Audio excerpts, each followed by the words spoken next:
Welcome back, you night owls. Tonight we dive into the eerie gilded world of royal bloodlines.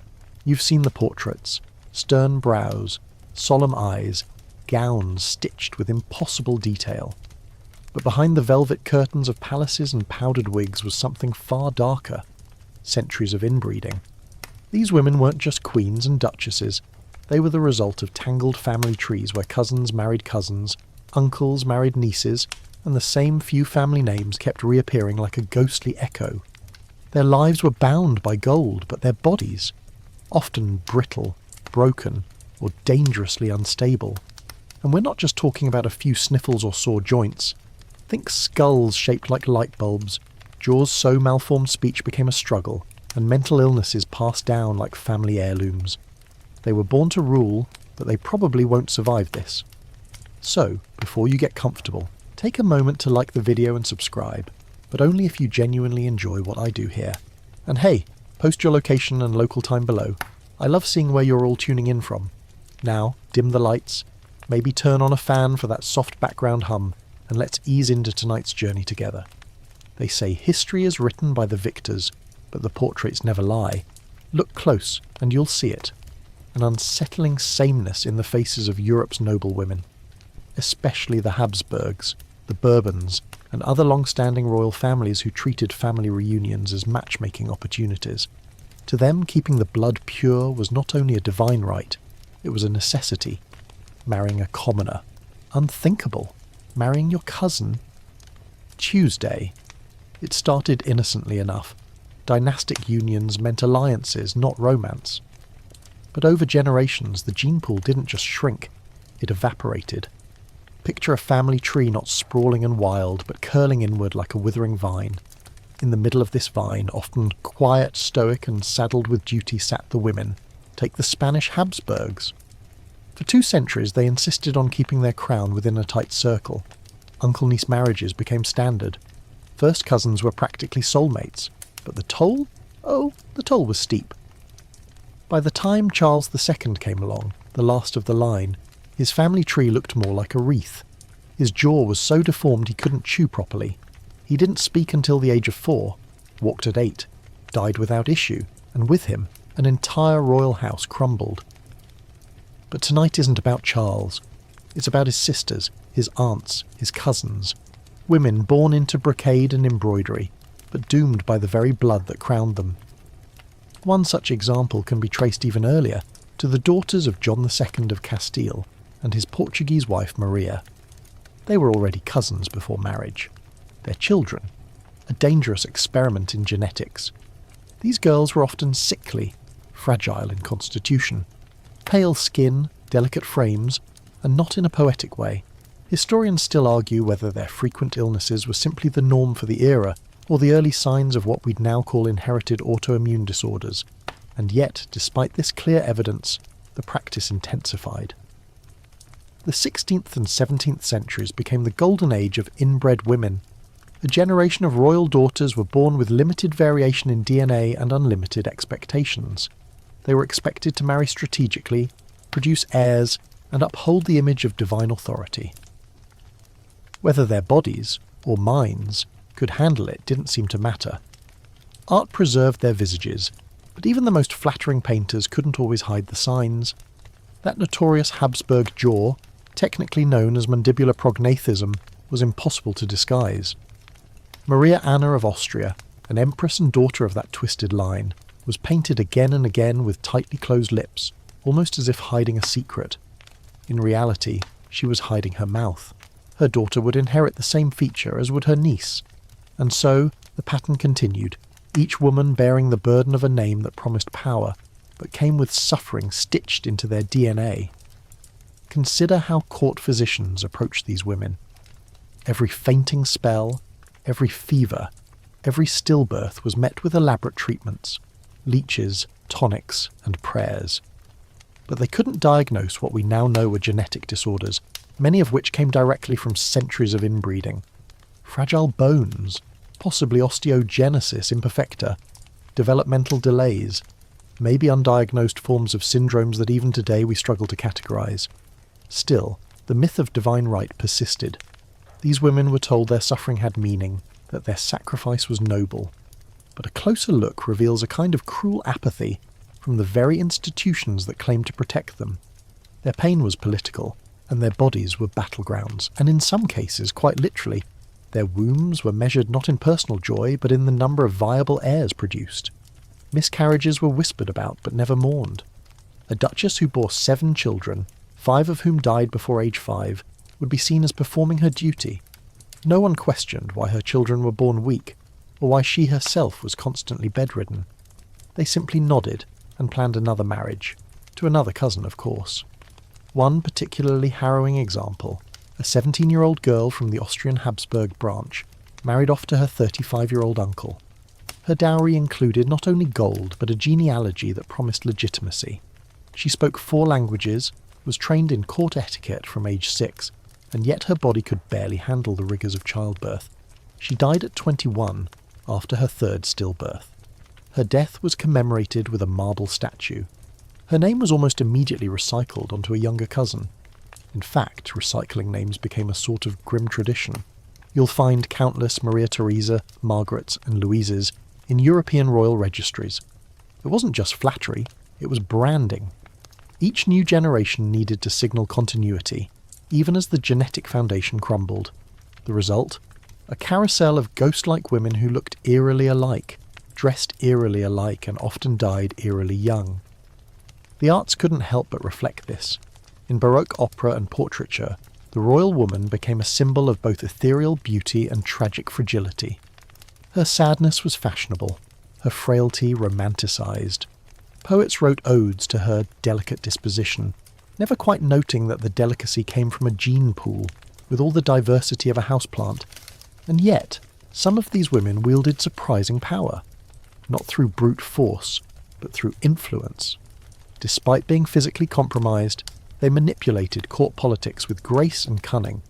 Some orchestrated marriages, others funded wars, a few even dictated terms to kings. But their strength came at a cost. Behind closed doors, many of them self-medicated with opium or alcohol.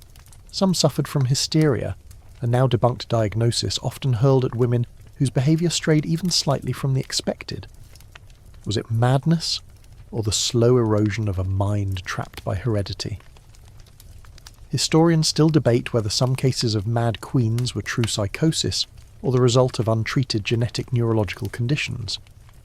But when you consider the inbreeding coefficient, the mathematical measure of shared ancestry, of many royal unions, it becomes hard to dismiss the physical and mental toll. In one striking case, a woman had a coefficient of over 0.20, twice what modern geneticists consider dangerous. She was married off at 14, died in her 20s, and left behind no surviving children. Her death sparked a succession crisis. Her body was exhumed decades later and autopsied. Her bones were found riddled with abnormalities, yet her legacy was summarised in one line: she died a princess. So next time you stroll through a palace museum or glance at a velvet-framed portrait, remember, behind that stoic expression may lie centuries of inherited suffering. That dainty hand resting on a silk lap could barely lift a spoon without pain. That noble forehead, possibly swelling from congenital hydrocephalus, but she smiled. Because royalty demands composure, even if the blood beneath the skin is whispering of centuries-long curses. And tonight, as we drift further into this twisted gallery of genetic entrapment, keep one thing in mind. These women were not merely victims, they were symbols of a world obsessed with legacy, blind to consequence, and unwilling to loosen its grip on a dying idea of purity. Joanna of Castile is not born into madness.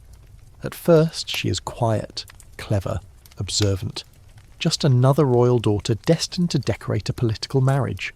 But as with so many women in tonight's tale, Joanna's inheritance is not just one of jewels or kingdoms.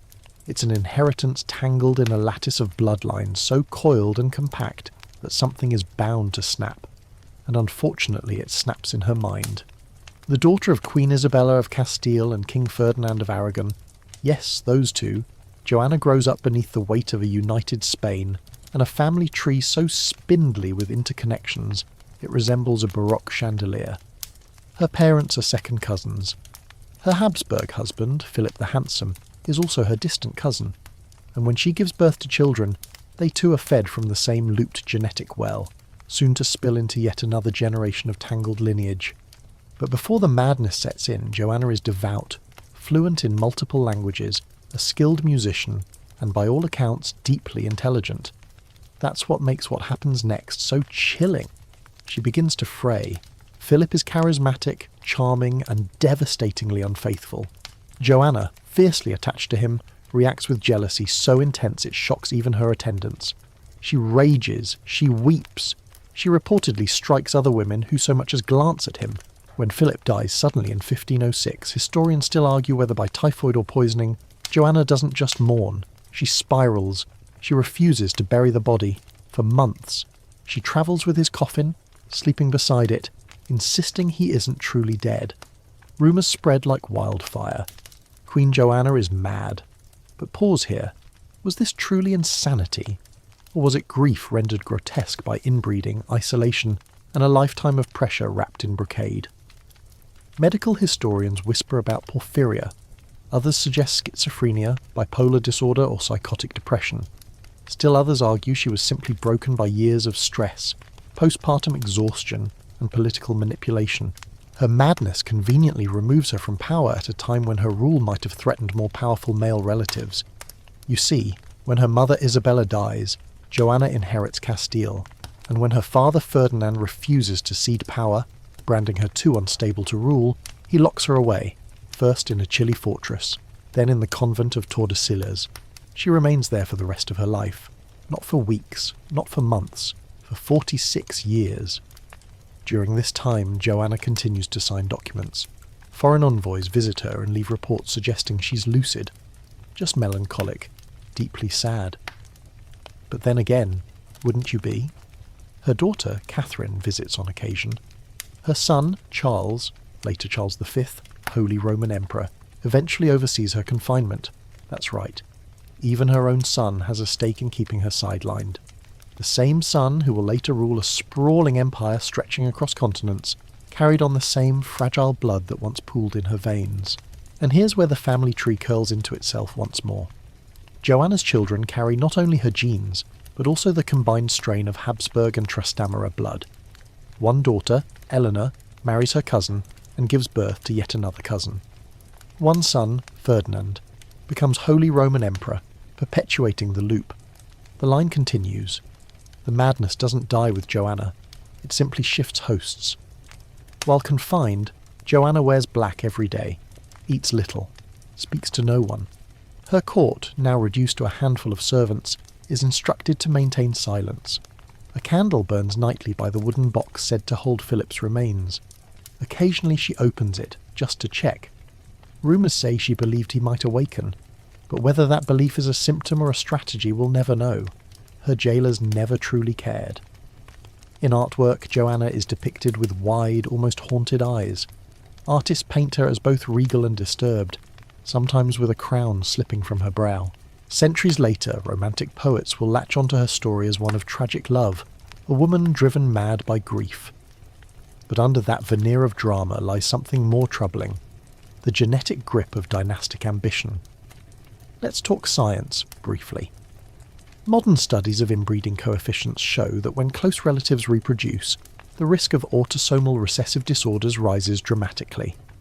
These disorders can manifest as metabolic syndromes, neurological conditions, and, crucially, psychiatric illnesses. Joanna's family tree contains not just occasional cousins, but multiple generations of intermarriage. Her uncle marries her aunt. Her grandparents are each other's second cousins. By the time she arrives, the DNA deck has been reshuffled so many times the aces are now missing. And yet, the political machine grinds on. Joanna's mental state becomes a convenient tool. The Spanish court uses it to justify sidelining her. Foreign powers whisper of her instability to claim advantage. Even historians for centuries reduce her to one name, Joanna the Mad. Not Joanna the Queen, not Joanna the Survivor, just madness, packaged neatly. But if you peer closer into her life, a different picture emerges. One of a woman pulled in every direction, married off for empire, widowed young, and locked away when she no longer served a purpose. Her story is not just personal, it's emblematic of how inbred women were treated when their usefulness expired. What if she hadn't been a queen? What if she'd been allowed to mourn, to rest, to recover? Would her fate have been different? Would we even remember her? Joanna becomes a sort of cautionary tale whispered through royal halls. Future monarchs study her story and either suppress it or use it. Some see her as a warning against marrying too close. Others, ironically, use her lineage to prove their right to rule. Her blood remains a prized commodity, even as it corrodes from within. Later Habsburg women trace their claim to Joanna. Her granddaughter, Anna of Austria, marries her own uncle. Their daughter Margarita is born with such severe developmental issues she's never seen outside her nursery. But the dynasty moves on, always forward, dragging its ghost behind it. And in the convent of Tordesillas, Joanna grows old. Blind in one eye, rigid from arthritis, still speaking to her late husband, still cloaked in black. They say her final words are a prayer for peace. But again, who knows? Maybe she said nothing. Maybe silence was her last rebellion. To this day, her tomb lies beside Philip's in Granada. At last, she has what she wanted, eternity with him. Whether that's romantic or horrifying depends entirely on your lens. But next time someone refers to her as simply the Mad One, remember this. Joanna was never alone in her suffering. She was the first in a long line of women twisted by the demands of blood purity. A tragic matriarch in a dynasty that fed on itself like a serpent. And her legacy? It's not just etched in stone. It's coded into chromosomes, echoed in every daughter and granddaughter who bore the same fate under a different name. The same longing, the same sorrow, the same slow unravelling of a mind that was once brilliant. Joanna's story is the keystone in our larger Gothic cathedral of cursed queens and broken brides. And as the shadows stretch deeper across the timeline, they'll only grow stranger. More portraits, more repetition, more blood. And so we glide forward, not out of this madness, but deeper into it. Maria of Portugal enters history with high hopes and even higher stakes. Born in 1527 to King John III of Portugal and Catherine of Austria, yes, that Austrian branch, she is royalty squared. Her blood is a near-perfect swirl of Habsburg and Avis ancestry, practically humming with dynastic prestige. Her parents are double first cousins. Her grandparents, cousins too. That's not coincidence, it's tradition. And it's also a recipe, if not for disaster, then at least for discomfort. Even as a child, Maria is described as quiet and pale, with the kind of delicacy that artists later try to frame as elegance. But there's something brittle behind the gloss. Her early letters suggest intelligence and sensitivity. But her fate, like so many women of her lineage, is already sealed. She's bred not for choice, but for strategy. At 17, Maria is married off to Philip II of Spain. He's her cousin, naturally. They share not only family holidays, but mitochondrial DNA. He is quiet, deeply religious, and already somewhat weary of the pageantry of monarchy. Maria, young and hopeful, arrives in Valladolid as little more than a political peace offering. Portugal and Spain are edging toward warmer relations, and nothing seals a diplomatic bond like a cousin bride. At the wedding feast, Maria is dressed in a gold-threaded gown so heavy she must be helped to sit. It's a metaphor in silk, the weight of expectation, legacy and inbreeding sewn into every seam. Her marriage is not cruel, but it is cold. Philip is often absent, attending to military affairs or absorbed in theological debates. Maria, left alone in unfamiliar courtrooms and colder climates, begins to retreat inward. She writes poetry, she embroiders, she prays. Her letters to family in Lisbon grow more sporadic, shorter, more resigned. She's not unhappy exactly, she's simply fading. Historians still debate whether Maria suffered from a chronic illness, or whether her ailments were the psychological bruises of isolation and overbearing protocol. By age 19, she is pregnant. The court rejoices, naturally, because a child means political security. The birth is long, difficult, and nearly kills her, but the child survives, a son named Carlos. And here's where things get unnerving. Carlos will go on to become the infamous Don Carlos, the Spanish prince whose instability, paranoia, and erratic violence will terrify even his iron-willed father. But long before the rumours of torture chambers and thwarted assassinations, there is Maria, his mother, sick in bed, recovering from a labour that left her with bleeding gums, crushing fatigue, and a melancholy that never lifts. She's 20 years old and has already given everything history will take from her. 18 months after Carlos is born, Maria dies. Official cause: postpartum fever. Likely complications from retained placenta, or sepsis, or perhaps simply exhaustion compounded by a compromised immune system.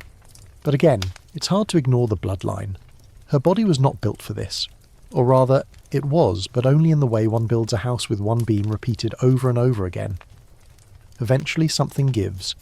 Her death is noted briefly in the Spanish chronicles. A state funeral, black crepe over the mirrors, a few courtly poems, and then silence. Her son, barely old enough to walk, is raised without her. Her husband never remarries during her lifetime, but once she's gone, he marries 3 more times. Each new bride is, in some way, another cousin. Now, let's talk about that child, Carlos. From the beginning, Carlos is a handful. As a toddler, he has seizures. As a boy, he is violent and impulsive.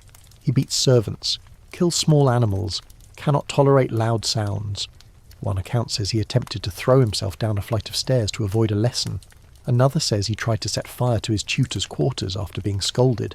And yet, he is the heir. Royal advisors shrug and say, boys will be boys. Except in this case, the boy is also unravelling. Carlos's jaw is pronounced. His skull is oddly shaped. His body is asymmetrical. He develops a limp, and his behaviour worsens. Historians and modern scholars have speculated everything from schizophrenia to a traumatic brain injury to what we now recognise as a complex mix of genetic disorders. Some point directly to Maria's blood as a factor. Her own fragility, her narrow features, her short, troubled life. And while Carlos descends into infamy, Maria becomes almost ethereal in retrospect. A tragic figure, sainted in memory by those who knew her. A queen who said little, harmed no one, and was quietly destroyed by the dynasty that once praised her purity. In Lisbon, the royal family mourns her as a lost daughter of the nation. A few chapels are dedicated in her name, but Portugal by now is used to burying its daughters young. Maria is not the first, and she will not be the last. Her mother, Catherine, outlives her by decades, and even she carries the same heavy ancestry, passed on like a crown made of thorns. And this raises a recurring question that historians circle endlessly. Could Maria have lived longer if she'd married outside her bloodline? Would a marriage to a foreign noble, not already linked by generations of cousinhood, have given her a stronger constitution? A better outcome in childbirth? A happier life? The answer, of course, is unknowable, but the pattern is clear. Women like Maria are not rare in dynastic Europe. They are standard.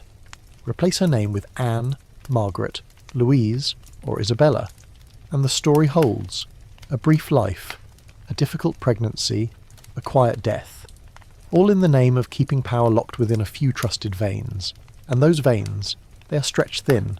By the 16th century, Habsburg family planners are actively mapping marriages based on consanguinity charts, not compatibility. A suitable match isn't someone of good character, but someone who shares just the right number of great-grandparents. Fringe historians have even explored the possibility of a quiet eugenic logic at play, wherein royalty knowingly bred among themselves to preserve traits of loyalty, temperament, or appearance. The problem, of course, is that the same process preserves everything else too: the madness, the jaw, the fragile hearts, the tendency toward early death. Back to Maria. After her death, her belongings are inventoried and boxed. Her wedding gown is passed to a niece. Her books are distributed to the court. The poetry she wrote is never published. One small locket with a strand of her hair survives in a museum archive today, sealed behind glass, labelled only Maria of Portugal, consort of Philip II. But that locket once held more than hair. It held a story, and that story is now yours. So next time someone mentions Philip II and the glories of the Spanish Empire, his victory at Lepanto, his golden fleets, his endless cathedrals, remember the girl who married him, the cousin wife who bled for that empire, who whispered to her son before dying, who tried quietly to be more than a genetic offering. But history had other plans. Maria of Portugal is not remembered as a villain or even a tragic heroine. She is barely remembered at all, which in some ways is more haunting. She's the quiet chapter between louder ones, the link in the chain that no one admires, but without which the whole thing would fall apart. She is what happens when lineage becomes labyrinth. She is what happens when royalty forgets its women until it needs their wombs. She is what happens when you try to keep blood pure and end up bleeding it dry. By the time we arrive at the mid-1600s, Spain's royal family is already knee-deep in its own genetic quicksand. The Habsburgs, those tireless purveyors of royal consolidation, have outdone themselves. Over the course of several generations, they've twisted their family tree into something more akin to a noose, and in the midst of this botanical metaphor of doom stands a generation of women whose bodies seem to bear the brunt of centuries of incestuous politics. These are the sisters, daughters, and nieces of the Spanish Habsburg court in the age just before its collapse. Women with porcelain skin, fragile limbs, and a catalogue of chronic ailments that would make even a modern physician squint in disbelief. The sickly siblings of Habsburg Spain were raised in opulent halls where every breath was accounted for and every cough noted in gold-embossed diaries. And yet, for all their wealth, they remained shadows of health. Let's begin with Maria Anna of Spain, born in 1606 to Philip III and Margaret of Austria, first cousins naturally. Her mother, in a state of near constant pregnancy, delivers 8 children over a decade. Only half survive infancy. Maria Anna herself is delicate from birth, plagued by what records vaguely call the vapours and weak constitution, which probably meant a mix of anemia, chronic fatigue, and immune deficiencies. But she grows slowly and is eventually shipped off, wrapped in furs and fanfare, to Vienna to marry her cousin Ferdinand III. This, by Habsburg logic, is romance. She gives birth to 6 children. Only 3 survive past childhood. 2 are described in records as slow of understanding. The others, especially her daughter Mariana, will carry forward the genetic saga with dutiful resignation. Mariana of Austria, Maria Anna's daughter, marries her own uncle, Philip IV of Spain. That's right, uncle. We're not even pretending anymore. The family is so interwoven that their marriage requires a papal dispensation that reads more like an apology. Mariana is sent to Madrid at the age of 14 and immediately begins her service as queen and cousin wife. She's small, very small. Paintings portray her with an almost childlike body and stiff expression, dressed in layers of rigid court fashion. Her spine is crooked. She walks with a limp. Her periods are irregular, and yet she too becomes a womb with a crown. Mariana gives birth to several children, most of whom do not survive infancy. One daughter dies within weeks. Another lives to age 4. Only one child lives past the age of 10. Charles. Yes, that Charles. Charles II of Spain, the final Habsburg ruler of the Spanish line, is the apocalyptic endpoint of this entire dynasty, but we'll come back to him later. For now, focus on Mariana, his mother, his aunt, and the product of generation after generation of closed-loop reproduction. Her life is a constant state of mourning. She wears black for decades. Her face becomes pinched, hollowed by grief and perhaps disease. She controls the court as regent during Charles's minority, but even then, her letters are filled with pleas for more doctors, more prayers, more time. Now, pivot slightly, and let's glance at her sisters and cousins, scattered throughout Europe. They carry the same blood, and with it, the same problems.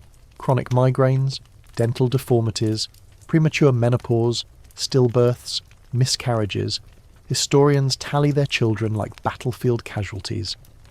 Consider Margaret of the Cross, one of Mariana's sisters. She never marries, by choice or by strategy is unclear, but joins a convent. There, her health reportedly improves. Or perhaps it just goes unnoticed. Nuns are not expected to give birth, only to pray. And so she fades quietly into the background, her body spared the rigours of inbred motherhood. For once, an escape. Then there's Maria Theresa of Spain, Mariana's cousin, who becomes Queen of France by marrying Louis XIV. Their union is meant to unite crowns and secure peace, but it also serves as another link in the genetic Ouroboros. Though Maria Theresa seems marginally healthier than her Spanish kin, she too suffers repeated miscarriages and loses several children. Her only surviving son is Louis the Grand Dauphin, who will carry the blood forward, thinner now, but still touched by its past. The sickly siblings are not just individual tragedies. They are part of a systemic pattern. The Spanish court, increasingly aware of its reproductive failures, begins to blame everything except inbreeding. They blame the court diet. They blame the dampness of Madrid. They blame sorcery, sin, even astrological misalignment. Never once do they say, perhaps marrying my niece wasn't ideal. And yet, behind closed doors, some whispers begin. A physician writes anonymously about the curse of consanguinity. A midwife notes in her journal that the children of royal marriages appear pale and born tired. But these are fringe thoughts, and to speak them aloud at court is to risk exile, or worse, irrelevance. One disturbing trend emerges across the letters of these women: silence. Few write at length about their health. When they do, it's veiled in religious metaphor. God tests me with this pain, writes one. The Lord has taken another child, writes another. But never, I am unwell because my parents share 4 grandparents. This silence is not just cultural, it's cultivated. Royal doctors, often selected for their discretion rather than skill, report to the king first and the queen second. Diagnoses are kept vague, prognoses optimistic. A Habsburg woman may be bleeding internally, but the official record will read discomfort of the stomach. She may miscarry for the 5th time, but the report will say the queen rests from joy. It's not all despair, of course. These women laugh, dance, write letters filled with affection. They love their pets. Small dogs, birds, a few exotic monkeys. They hold salons, sponsor painters, commission altarpieces. They are not ghosts, but they are ghosts in the making. In modern times, geneticists have gone back and modelled the Habsburg family tree using software typically reserved for livestock. The results are both hilarious and horrifying. Charles II, for instance, is shown to have a higher inbreeding coefficient than the offspring of a brother-sister union, and yet his relatives were scarcely better off. So what happens when you grow a garden of queens with only one kind of seed? You get withered stalks, blossoms that don't bloom, a generation of women who smile in portraits but wince between brushstrokes, who sit in gilded chairs but must be helped to stand, who carry the weight of crowns forged from genetic burden. By the late 17th century, the line is visibly crumbling. Foreign ambassadors write home in veiled language. Her Majesty's complexion remains poor. Her appetite is uncertain. Her womb has not quickened. In code, this means she's sick, she's barren, she's doomed. And the men at court, they don't change course. They double down. More cousin marriages, more papal dispensations, more desperate attempts to preserve a dynasty that is rotting from within. And the women, they remain dutiful, at least in public. There are whispers of resistance. One archduchess refuses a proposed marriage to her cousin and enters a convent. Another insists on marrying a non-royal noble and is promptly exiled. A third delays her wedding for years by faking illness. A brilliant act of theatre that historians still debate. Was she sick or just smart? But for most, escape is not an option. They are chess pieces made of bone and silk, moved, displayed, occasionally sacrificed.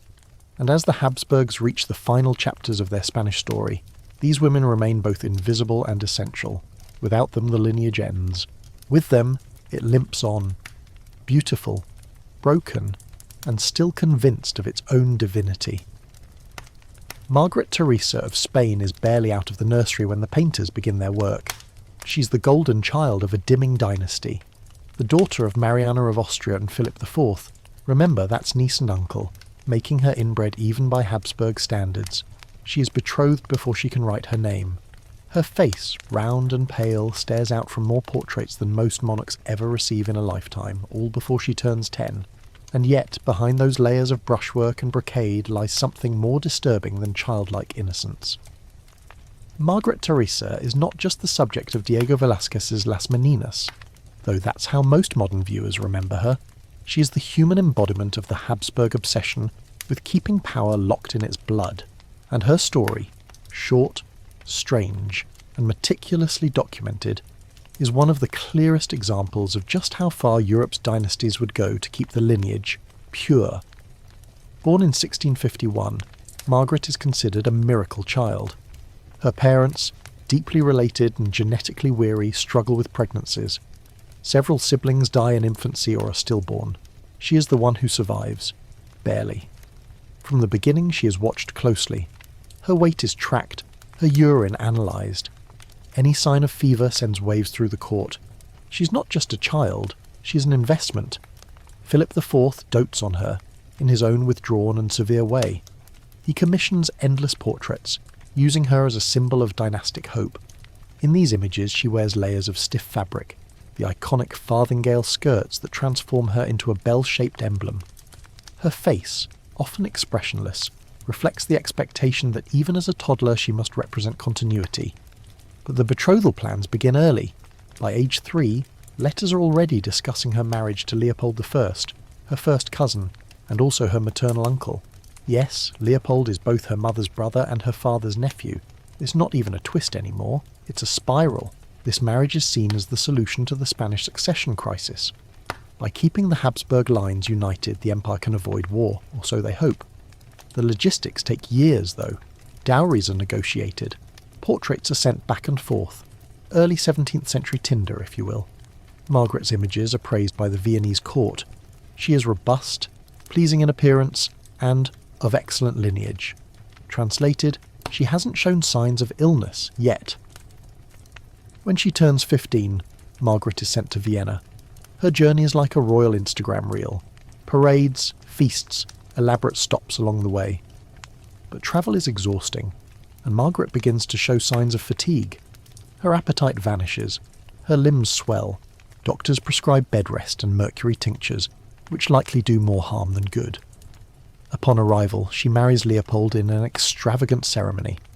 The paintings from this period show her standing beside her husband, in what can only be described as a visual metaphor for doom. He's short, heavily Habsburg-jawed, with intense eyes and the kind of moustache that looks more like a threat than a fashion choice.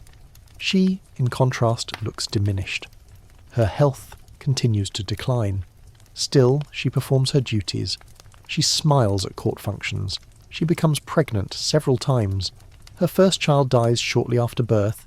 The second survives but is weak. The third is born deformed and does not live past infancy. By age 20, Margaret is essentially bedbound. Her hair begins falling out. Her vision blurs. One letter describes her as greatly changed in aspect. Historians still debate the cause of her illnesses. Was it lupus? Renal failure? A degenerative autoimmune disease triggered by relentless childbirth? Or just the cumulative effects of Habsburg genetics slowly grinding her body into dust? Her medical records are frustratingly vague, filled with euphemisms like, "the Queen is not well today," or "her strength is faint." But the outcome is not vague at all. Margaret dies in 1673. She's 21 years old. Her death is officially attributed to complications from her 6th pregnancy. Leopold mourns her with public displays of piety and grief. But within months, discussions begin about his next marriage. The dynasty must continue. Grief is ceremonial, succession is real. What's particularly haunting about Margaret's story is the paper trail. We have dozens of portraits, stacks of letters, official documents detailing her lineage, her dowry, her journey, her children. She's one of the most documented women of her era. And yet, what emerges from these records is not a full person, it's a silhouette. Her voice is barely present. Her opinions are absent. The closest we get are passing references in other people's letters. She seemed pale today, or the Archduchess smiled little. These crumbs of personality are all we're allowed. The rest is conjecture, coloured by hindsight. Even her most famous image, Las Meninas, doesn't belong entirely to her. The painting is a puzzle of perspectives, with Margaret at the centre, surrounded by attendants, artists, and reflections. She's both there and not there, present but out of reach, a symbol rather than a subject. That's fitting, really, because Margaret Theresa is what happens when a woman is raised to be a vessel. Her value is measured not in actions but in bloodline. Her body is a bridge between two dynasties, and when that bridge collapses they simply build another over someone else. The Habsburgs never learn.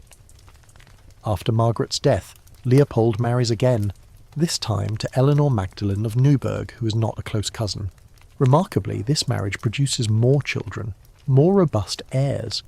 It's almost as if, when given a little genetic space, the human body functions better. But the court doesn't see this as evidence. They see it as luck. Even in modern times, Margaret Theresa's legacy remains distorted. Museums refer to her as the Infanta of Las Meninas, or the child bride of the Habsburg Union. Few remember her letters, mostly because they are sparse, short, and likely dictated. Even fewer remember her as a woman who may have had dreams, fears, preferences, a favourite song, a sense of humour. But if you read between the lines, you can almost sense her there. In one surviving letter, written during her pregnancy, she asks for more oranges to be brought from Spain. The Austrian ones taste bitter, she writes, that's all. But it lingers. That bitterness is more than flavour, it's foreshadowing. And so, when we look at her portraits lined up in museums across Europe, we should see more than lace and canvas. We should see a life hemmed in by chromosomes, wrapped in satin, and silenced before it ever found its full voice. Margaret Therese of Spain was not an anomaly. She was the rule, a perfect little piece of a larger, darker design, born to fulfil a duty, raised to serve a pattern, and gone before the system even noticed she was breaking. Marie-Louise of Austria is not born into hope. She's born into succession anxiety, an empire teetering on decline, and a genetic legacy that reads more like a medical ledger than a family tree. The date is 1668, and the cradle that rocks in Vienna holds a child already betrothed in theory. By the time she takes her first steps, court gossip has already labelled her La Pauvre, or the unfortunate one, a name that will cling to her long after her footsteps falter and stop. She is the daughter of Leopold I, yes, the same Leopold who was once married to Margaret Theresa, his niece. Marie-Louise, however, comes from his second marriage to Eleanor Magdalene of Neuburg, a woman refreshingly unrelated by close blood. This alone gives Marie-Louise a slightly better start. Her health, while fragile, is not yet catastrophic. She grows into a pious, shy young girl with an unusually sombre demeanour for someone surrounded by chandeliers and serenades. Perhaps she senses what's coming. Spain, now gasping through the last years of Charles II's reign. Remember, the inbred monarch who is simultaneously her cousin, future husband, and a walking medical case study, is desperate. Charles has no children, his body is failing, and Europe is bracing for a war over who will inherit his skeletal empire. The solution, according to the Spanish court, is simple. Marry him to someone who might miraculously give him an heir. They choose Marie-Louise. She is 16. When she arrives in Madrid in 1679, the first thing she notices is the gloom. The capital is cold, crowded, and piously austere. The Spanish court is like a living mausoleum. Sumptuary laws ban colour, laughter is rare, and the king she's been sent to wed is already visibly declining. Charles II, 28 at the time, greets her with blank eyes, drooling lips, and a jaw so prominent that eating is a challenge. He speaks slowly, his gait is unsteady, and his interests are largely limited to relics and mass. Marie-Louise reportedly faints on her wedding night. It is unclear whether from nerves or revulsion. The next few years of her life read like a slow-motion tragedy. She tries, truly tries, to adjust. She learns Spanish. She attends Mass daily. She writes letters home that balance gratitude with thinly veiled despair. "The king is kind," she writes once, "but very different from what I imagined. Behind palace walls, pressure mounts, courtiers whisper. Physicians examine her monthly, looking for signs of pregnancy. None come. Her body remains stubbornly her own, even as rumours swirl that she must be barren." But modern scholars suggest the truth lies elsewhere. Charles was likely sterile. Between hydrocephalus, possible chromosomal disorders, and generations of genetic recycling, his ability to produce heirs may have been a fantasy all along. Still, Marie-Louise is blamed.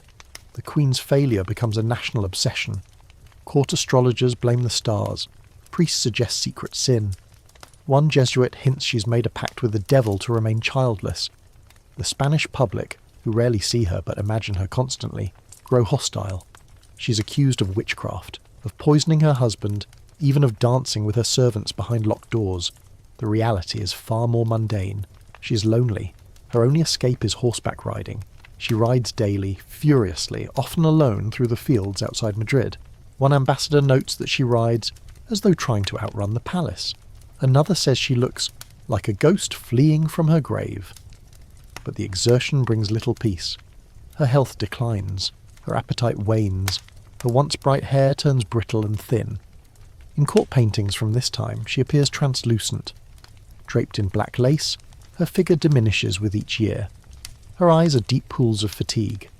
She's only in her 20s, but looks ancient. One visiting French noblewoman remarks, "She moves like a candle at its end, delicate, flickering." Still, the king adores her in his own distant, bumbling way. He gifts her relics. He prays beside her. When she falls ill with gastrointestinal pain in 1689, he summons every physician in Spain. They bleed her, dose her with mercury, apply leeches to her abdomen. She begs them to stop. They don't. Marie-Louise dies in February of that year. She is 26. The official cause of death is listed as intestinal blockage. Unofficially, whispers fly. Poison, perhaps by jealous courtiers, an accidental overdose of purgatives. Some even say she died of sorrow, a diagnosis as vague as it is haunting. The Spanish court enters mourning, but not for long. Charles remarries within the year, desperate to continue the line. His next bride? Another close relative. But Marie-Louise leaves behind more than just an empty throne beside Charles. She leaves behind a growing unease in European courts. Her death is not just a loss, it's a symptom. The Habsburg system is no longer simply tragic, it is unsustainable. Back in Vienna, her mother Eleanor weeps. Her letters reveal fury. She writes, "My daughter was sent to a land of shadows. She was light, they snuffed it." For once, a royal matriarch speaks plainly, but by then it's too late.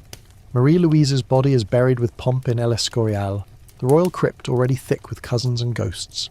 And let's not ignore the absurdity. Her entire short life was predicated on one goal, producing an heir. And yet her death changed more than any child she could have borne. Her failure, if one dares call it that, precipitated a crisis that would consume Europe in war. The War of the Spanish Succession, fought over who would inherit Charles's failing kingdom, traces directly back to the barren union of Charles and Marie-Louise. What irony, that a woman so soft-spoken, so overshadowed, would end up shifting empires through her absence. There's a letter tucked into the Austrian archives, unsigned, perhaps written by a lady-in-waiting, which reads, "She asked once what would happen if she simply vanished. We told her, 'You cannot vanish, you are queen.' But vanish she did, and in doing so she left behind a silence so loud it shattered peace across a continent. Today, her name is a footnote. She's often mistaken for the later Marie-Louise who marries Napoleon, but the two share only a name and a destiny marked by disappointment. The first Marie-Louise, the one who rode alone and smiled rarely, was forgotten before the marble of her tomb even cooled. But in the cool corridors of El Escorial, among tombs carved with names like Ferdinand and Isabella, Charles and Philip, there lies a queen who never quite fit. A queen whose body was watched, measured, and finally broken in pursuit of an heir who never arrived. Marie-Louise of Austria is not remembered for what she did. She's remembered for what she failed to do. But maybe that's the wrong lens entirely. Maybe she should be remembered for what she endured. A kingdom waiting for her to deliver the impossible. A husband who could barely function, and a court that mistook fragility for sin. She's not a cautionary tale. She is a symptom, a crack in the dam. And as we move further into this story, that dam is beginning to break. France has never liked to admit that its Bourbons were just as tangled as the Habsburgs. The wigs were taller, the court more theatrical, and the dinner courses involved more truffles, but the bloodlines, still far too cosy for comfort. The Bourbons, like their Spanish and Austrian cousins, couldn't resist the dynastic logic of cousin marriage. And so, in the glittering halls of Versailles, behind the opulence and perfumes, a slow rot simmered beneath the surface. The royal daughters born of Bourbon unions, cousins marrying cousins again and again, grew up looped in a family tree with branches that turned inward, like ivy choking itself. Enter the cousin girls of Bourbon France, Anne-Marie, Louise Elisabeth, Henriette, Victoire, and the dozens of Murray-somethings who shuffled through the court in brocade slippers. These young women, draped in silk and expectation, were the sacrificial daughters of diplomacy. They were born from cousin marriages and sent into more of the same, and while their portraits glisten with rouge and powdered perfection, their lives were often short, painful, and tinged with eerie sameness. Let's begin with Anne-Marie Louise d'Orléans, better known as La Grande Mademoiselle. Technically a first cousin once removed of Louis XIV, she was groomed to be a queen but rejected marriage for most of her life. A rare rebellion in her lineage. Still, she carried the traits of her inbred ancestors: angular features, thin frame, and a tendency toward melancholy. Though she avoided the marriage market, she watched cousin after cousin march into doomed unions, each more politically charged and personally disastrous than the last. Take Louise Elizabeth of France, the eldest daughter of Louis XV. At just 12, she was married off to Infant Philip of Spain, her double cousin, because of course he was. The logic was maddeningly simple. Unite two Bourbon lines, cement an alliance, and keep the power bottled neatly within the family. But Louise Elizabeth hated Spain. She loathed the court, the rituals, the food, even the language. She fell ill frequently. Diarrhea, headaches, melancholia. Letters home painted her life in shades of grey. "The sun burns too much here," she wrote, "and yet I feel always cold." She died at 32. Her official portrait remains vibrant. She does not. Her younger sisters didn't fare much better. Henriette, deeply beloved by her brother Louis XV, was thought to be the most graceful of the Bourbon girls. But grace wasn't enough to save her from tuberculosis, which tore through her by age 24. Her death shattered the court, and yet no one asked if perhaps her brittle health had more to do with the fact that her parents were first cousins, and her own potential marriages were lined up with other cousins. Then there was Victoire, who never married. She stayed at court, watching niece after niece suffer through cousin husbands, miscarriages, and nervous spells. By the end of her life, she reportedly kept a locked cabinet full of laudanum, scented oils, and antique dolls. Whether this was eccentricity or evidence of an undiagnosed mental condition, no one dared say. After all, she was royalty. France, unlike Spain, tried harder to mask its genetic fatigue with fashion and fanfare. Versailles, with its endless mirrors and chandeliers, became a theatre of denial. Everyone sparkled. Everyone coughed. No one said a word, but court doctors kept notes, private ones. They wrote of uterine malformations, chronic anemia, recurring miscarriages. They wrote of daughters who bled too much, or not at all, of voices that trembled, eyes that wandered, skin that bruised like parchment. Historians still argue whether these were normal ailments of the age, or signs of deeper hereditary malaise. But when you see the same symptoms repeated across generations, it becomes harder to shrug. The Bourbon girls, raised in splendour, often died in silence. No scandal. No rebellion. Just slow disappearances into convents, crypts, and forgotten rooms in the palace, where no one dusts anymore. One particularly haunting case? Marie Adélaïde of Savoy. Not a Bourbon by birth, but married into the family by cousin connection. She was vivacious, adored by the people, and married to Louis, Duke of Burgundy, her second cousin. She gave birth to 3 children. The first died as an infant. The second died at 5. The third survived, barely. That child became Louis XV. But Adélaïde's own end was grim. In 1712 she fell ill with measles. Her cousin husband caught it too. They died within days of each other. Their surviving son caught it as well, but somehow pulled through. The court descended into black crape and France into succession panic, all because yet another tightly knit cousin circle had imploded under the weight of its own genetic hubris. By the late 18th century, even Versailles could no longer maintain the illusion. Bourbon princesses were still being married off to cousins, but fewer were surviving childbirth. Infant mortality remained alarmingly high for royal offspring. Letters written by palace midwives show a growing frustration. These girls are too small, their hips too narrow. The blood is too similar. One bold physician, in a letter that was never sent, scrawled, "Stop marrying cousins. You are killing the future." Still, the practice continued. When Marie Antoinette, herself a product of Austria's Habsburg line, married the future Louis XVI, it was seen as a new beginning. But her bloodline, already looped through generations of cousin marriages, brought no salvation. Her first child died young. Her health was often uncertain. The public blamed decadence, but there was a quieter reality. Her genes were exhausted. Even beyond the palace, nobles emulated the Bourbons. Cousin marriage wasn't just a royal habit, it became a cultural norm. To marry outside one's class was worse than risking bad genetics. It was risking social ruin. So the practice went on, even as salons buzzed with talk of revolution. And when the revolution finally came, the cousin princesses scattered. Some fled. Some were executed. Others, like Madame Elisabeth, Louis XVI's sister, refused to flee and were guillotined in public squares. It was a violent end to a quiet plague of inherited suffering. Today, you can walk through Versailles and see their rooms preserved in dusty elegance, the pink silks, the dainty shoes, the portraits of girls with matching noses, matching smiles, and often matching fates. They look serene. They were not. The cousin queens of Bourbon France are rarely taught in schools. Their names blend together, their portraits hang too high for close inspection. But if you take a moment and really look beneath the lace, past the powdered skin, you'll see it. The weariness in their eyes, the whisper of fever, the plea for air in rooms designed to impress, not to breathe. And perhaps you'll ask, were they royalty, or were they sacrifices to a dying system? Either way, the answer is the same. They didn't choose this, they were chosen. Elizabeth of Bavaria, Sisi, as the world would come to know her, is born in 1837 into a family that still clings to the old rules. Her parents are cousins, naturally.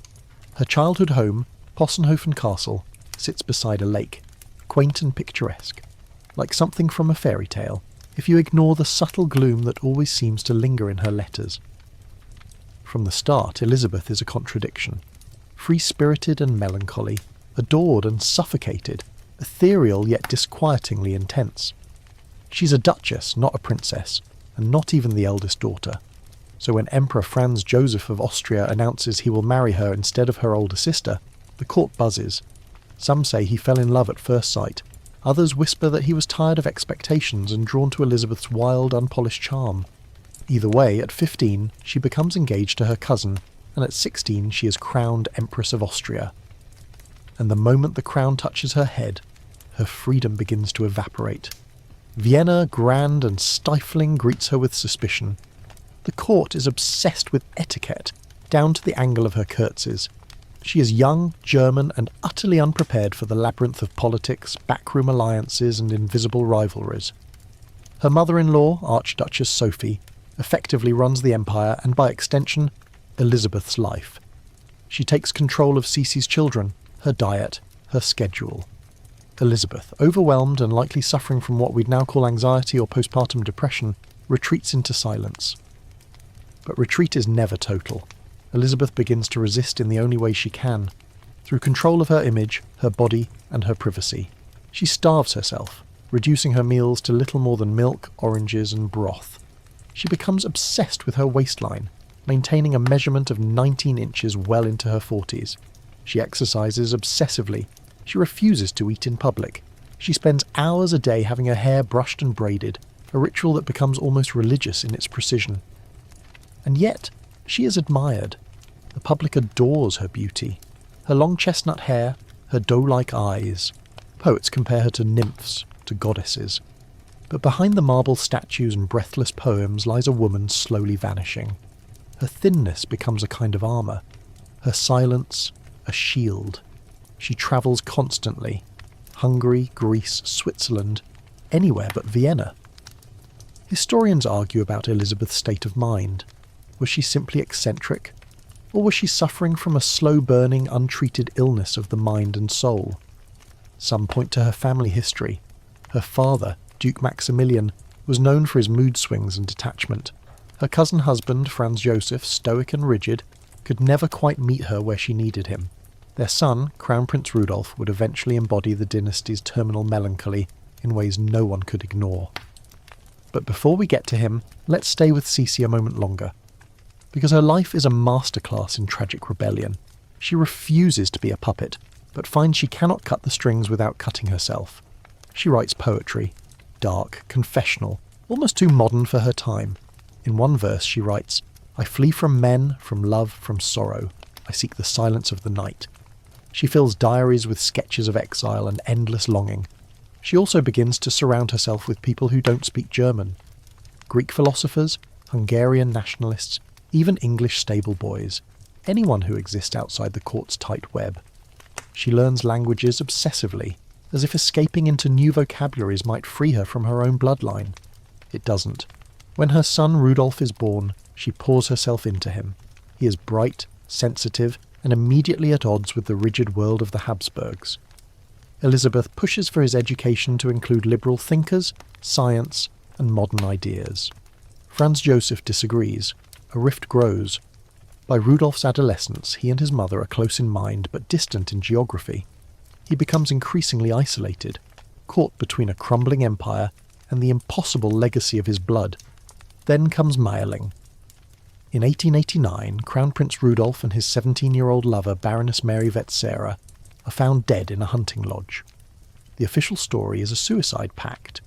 The unofficial stories are endless. Assassination, accident, murder, suicide. But whatever the truth, Elizabeth is destroyed. She withdraws completely from court life, dressing only in black for the rest of her days. She rarely appears in public without a veil. She stops posing for portraits. She's mourning, yes, but also disappearing. It's here that the true cost of her lineage begins to crystallize. Elizabeth is not just a sorrowful empress. She's a mirror reflecting every crack in the dynastic edifice.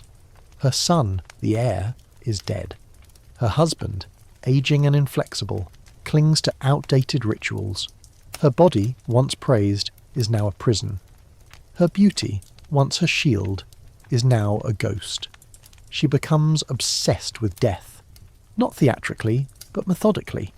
She reads about it, writes about it. In her notebooks, she records dreamlike visions of escape, walking into the sea, vanishing in a forest, falling into clouds.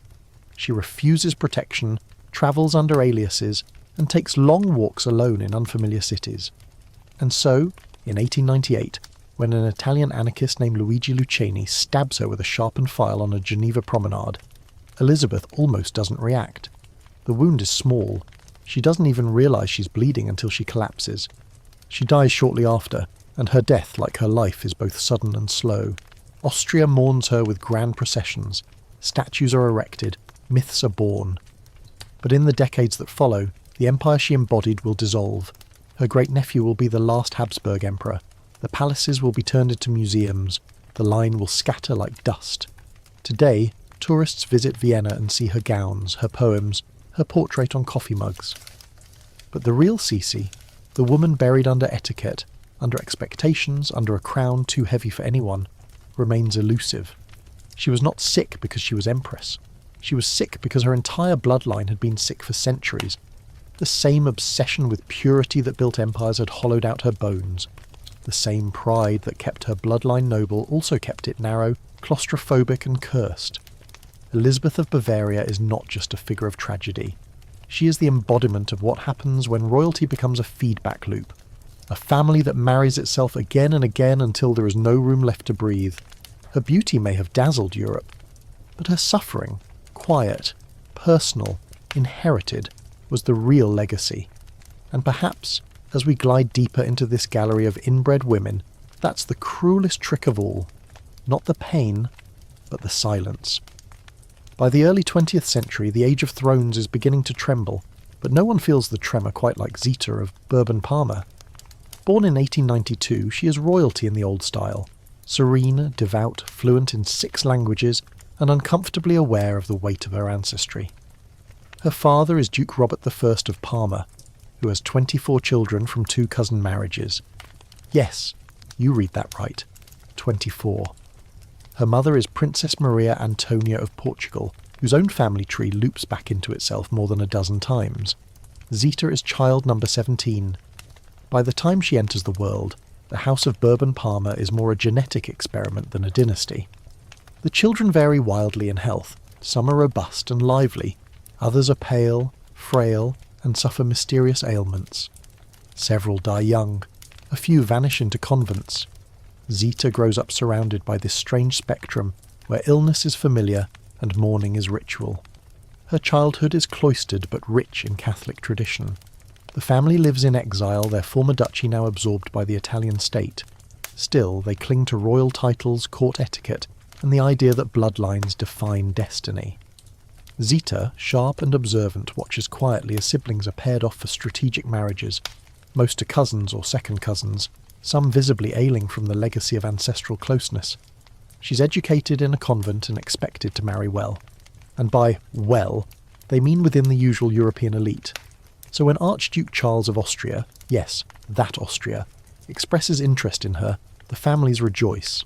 Zita and Charles are second cousins once removed, which by Habsburg standards is practically adventurous. The engagement is swift. She's 19, he's 24, and their union is more than personal. It is political engineering. They marry in 1911. The Austro-Hungarian Empire is creaking but still upright, and Zita is now Archduchess. From the start, she takes her role seriously. Unlike many royal brides, she's not content to be ornamental. She studies court policy, attends state functions, advises Charles in private. But behind the public smiles, the same old ghosts are stirring. Charles is, like most Habsburg men, the result of intense inbreeding. His jaw is less pronounced than his ancestors, but his health is unreliable. He suffers from headaches, joint pain, and periods of depression. Their children, 8 in total, are born with varying constitutions. Some will live long lives, others are often ill. Genetic roulette played with pearls on. Then comes 1914. The assassination of Archduke Franz Ferdinand, Charles's uncle, sets off World War I. Suddenly Charles is heir to a tottering empire, and in 1916 he becomes Emperor of Austria and King of Hungary. Zita, now Empress, is thrust into a war palace. She's 8 months pregnant when she's crowned. Unlike the stiff, decorative queens of earlier centuries, Zita is active. She visits hospitals. She reads every document Charles signs. She pushes for peace, urging secret negotiations with France. Her influence is notable, even resented. In letters, enemies of Austria refer to her as the enemy within. Her Catholic faith, her Bourbon-Parma blood, her refusal to play the passive consort all fuel the fire, but it's not enough. In 1918, the empire collapses. Charles is forced to renounce participation in government, though he never formally abdicates. Zita and her family flee Austria. Their royal world, built on centuries of cousinhood, gilded rot and holy rites, vanishes in weeks. They live in exile, bouncing from Switzerland to Madeira, trying to find footing. Charles dies in 1922 at just 34, likely from pneumonia. But years of stress and possible underlying illness probably hastened his decline.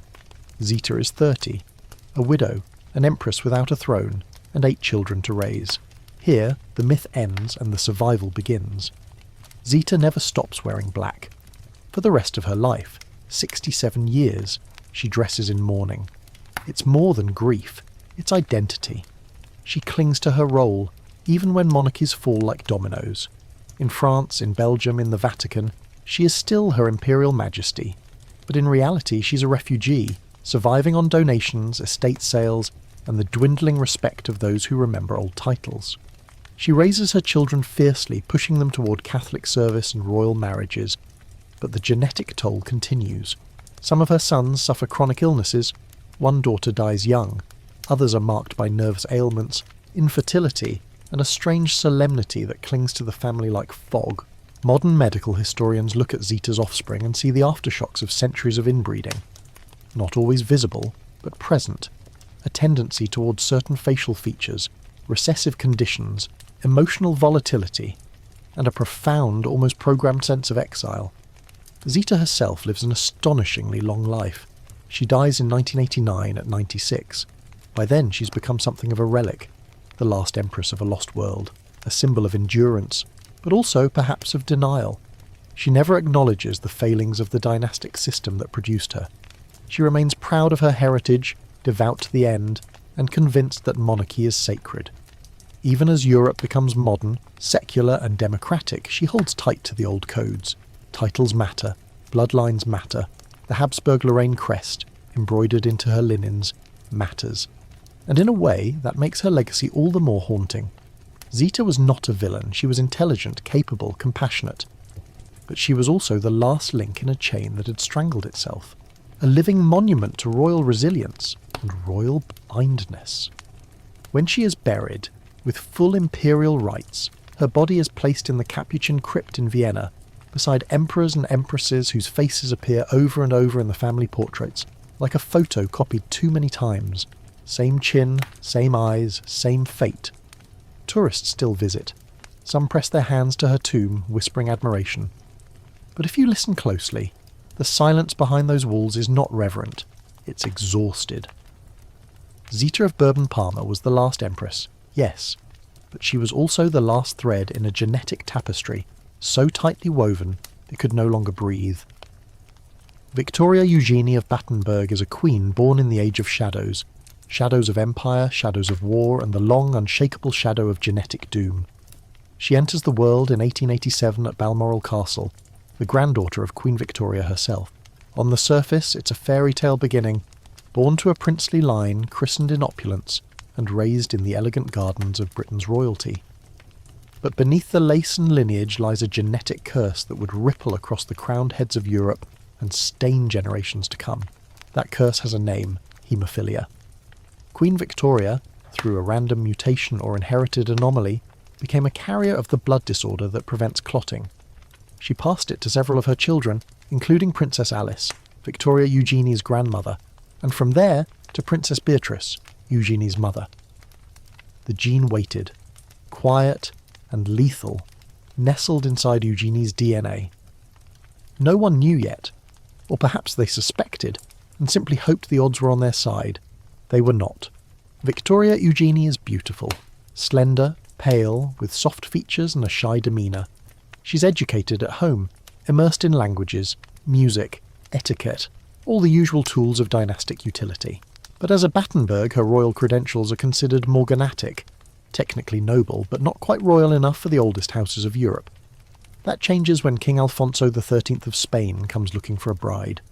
Alfonso is charming, ambitious, and, as tradition demands, keen on keeping royal bloodlines tightly coiled.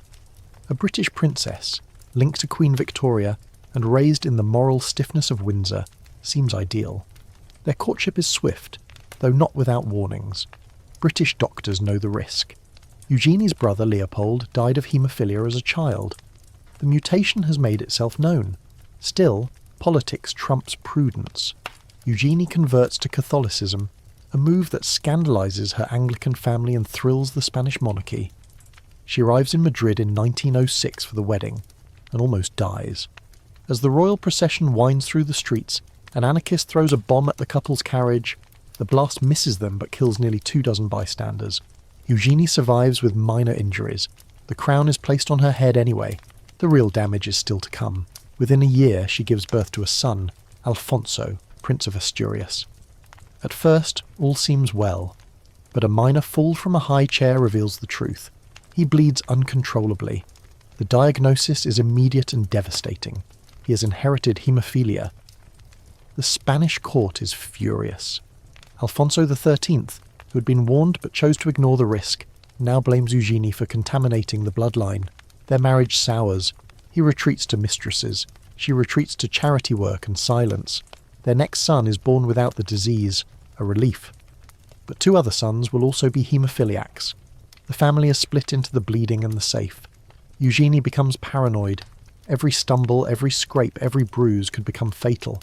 She hires private nurses, builds hospital wings, converts herself into a quiet sentinel of her children's fragile lives. The court whispers. Spanish nobles scorn her as the foreign virus. Her English manners and reserved demeanour become convenient targets. She's accused of cursing the line, of weakening the monarchy, of failing in the most basic of royal duties, producing strong heirs.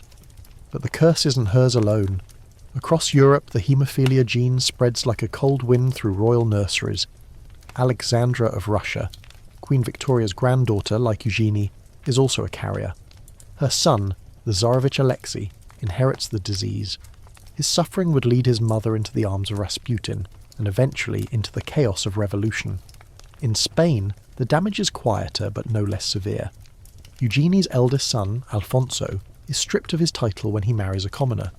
He later dies in a car crash, bleeding to death from injuries a healthy man might have survived.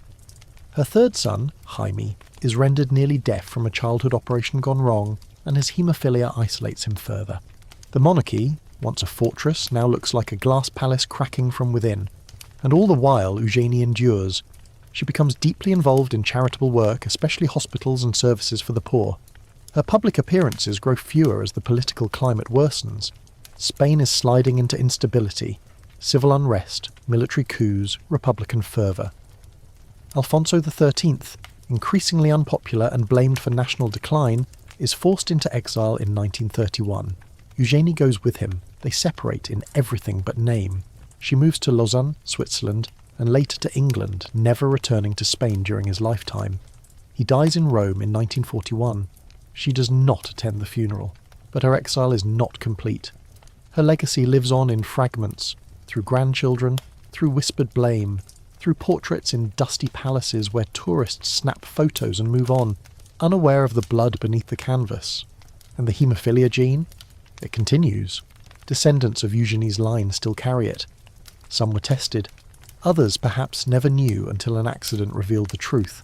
Science caught up, but not soon enough to erase the decades of fear and loss that defined Eugenie's motherhood. She lived long, though not loudly. She died in 1969 at the age of 81. Her body was eventually returned to Spain, buried with honours, her sins, real or imagined, forgiven by a monarchy hungry for myth. Her tomb lies in El Escorial, that ever-growing mausoleum of Spain's best intentions and worst ideas. But if you listen, past the polished marble and Latin inscriptions, you might hear the soft footfalls of a queen walking carefully across a nursery floor, praying her child doesn't trip.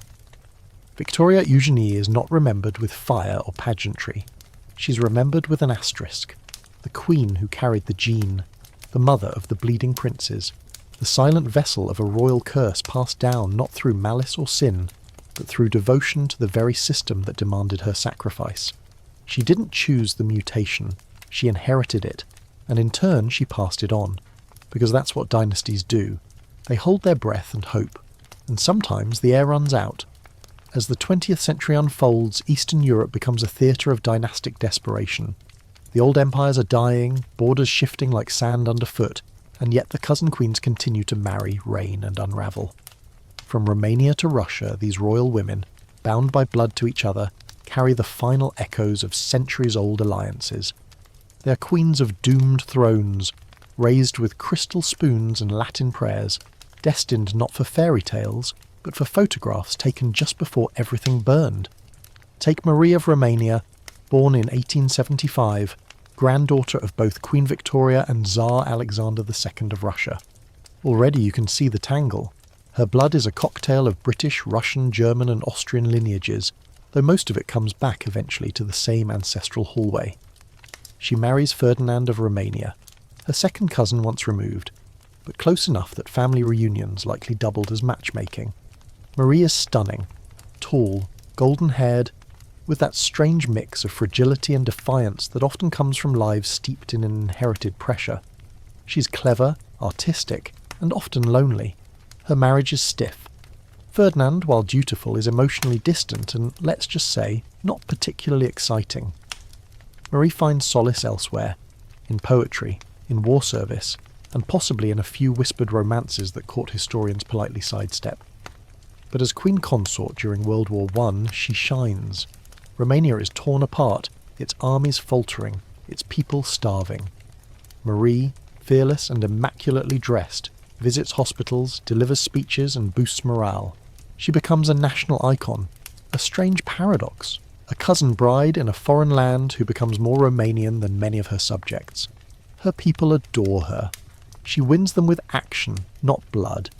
Her children, though, remind us what story we're really telling. Her son Carol, the future king, is charismatic and catastrophically unstable.